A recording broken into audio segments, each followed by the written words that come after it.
se s njome tiče krućevići, više cura na svome vrhuncu, zaljubi se u Marinčićucu.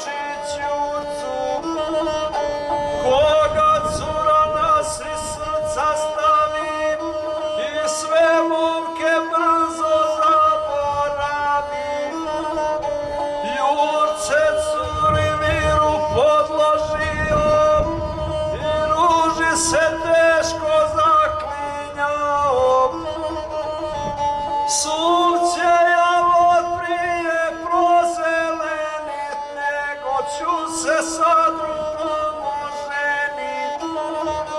Al sad evo nevolje još veće, jedna cura ne imala sreće, jer se druga cura podgojila, muslimanka koja izgorevila, po imenu Šimširova Fata, lepotica mostarska poznata, kojoj para u lipoti nema, od Mostara pa do Ravna Srijema.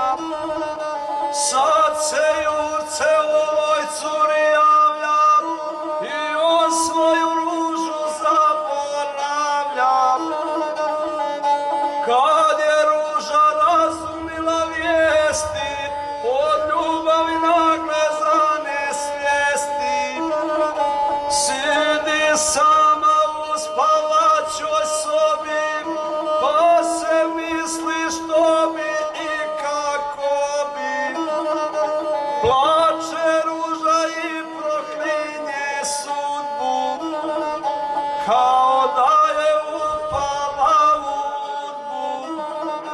Izišla je na ledinu širu, okreće se ko na lengi špilu.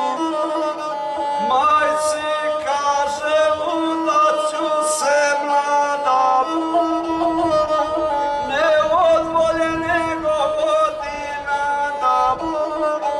Da me mladu crni cigan prosi, ja ću ići nek me voda nosi.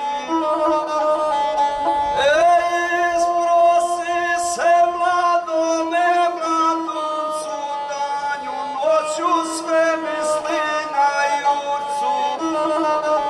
Jednog dana mlado pismo piše, da na Jurcu ne smi mislit više. Hoće ona Jurcu zaboravljat, a Borovca Vladu obožavat. Ej, ruže moja, moje mile oči, jedne noći po tebe ću doći. Doće po te momčad odabrana, što se neće bojat Žitlučana.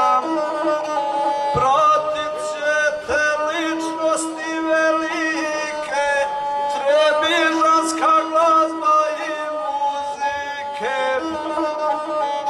Ej, draga braćo, na godinu mladu, umače se za Borovca Vladu.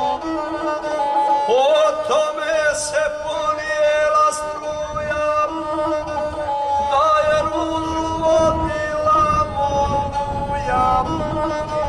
Kad te vijesti dolaziše Jurci, teški njega uzeše ježurci.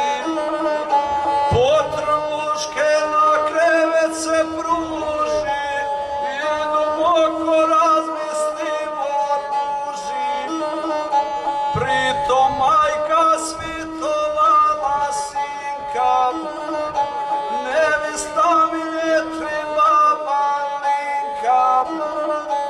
Već ako ćeš poslušati majku, dovedi mi nevistu kršćanu.